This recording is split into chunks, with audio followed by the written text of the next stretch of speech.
آپ جہیز کے خلاف ہیں، ہم جہیز کے خلاف ہیں، جہیز مانگنے کے سراسر خلاف ہیں، لیکن تصویر کا دوسرا رخ بھی تو دیکھا جائے گا۔ تصویر کا دوسرا رخ یہ ہے کہ لڑکی والا جب لڑکے کو دیکھنے جا رہا ہے تو دینداری کے علاوہ ساری چیزوں کی ریکوائرمنٹ ہو رہی ہے۔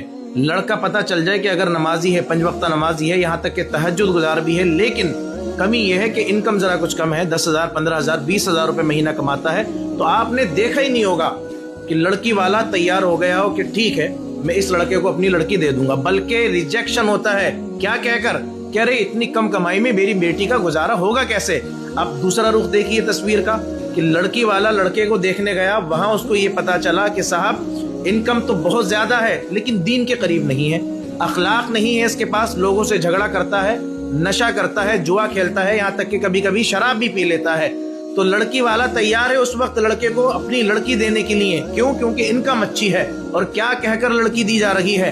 اللہ پاک اس کو ہدایت دے گا، نشہ چھوڑ دے گا، جوا چھوڑ دے گا، اور پھر نمازیں بھی پڑھنے لگ جائے گا۔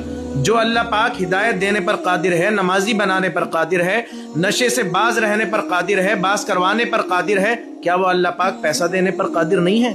کیا وہ اللہ پاک امیر بنانے پر قادر نہیں ہے؟ کیا وہ اللہ پاک مالدار بنانے پر قادر نہیں ہے؟ تو پھر آپ یہ سوچ کیوں رہے ہیں اگر جہیز مانگنا خلاف شریعت، خلاف سنت ہے، تو پھر دینداری کو چھوڑ کر دنیا داری کی ساری چیزوں کی ریکوائرمنٹ کرنا بھی خلاف شریعت ہے، خلاف سنت ہے۔ تو اپنا یہ 2 طریقے والا کام بند کیجئے۔ اگر آپ جہیز کو خلاف سنت ہونے کی حیثیت سے برا سمجھ رہے ہیں تو پھر لڑکے کے اندر یہ بڑی بڑی اماؤنٹ یا بڑی بڑی جاب یا پھر بڑی بڑی اس کی انکم کو دیکھنا، یہ بھی خلاف شریعت ہے اور خلاف سنت ہے۔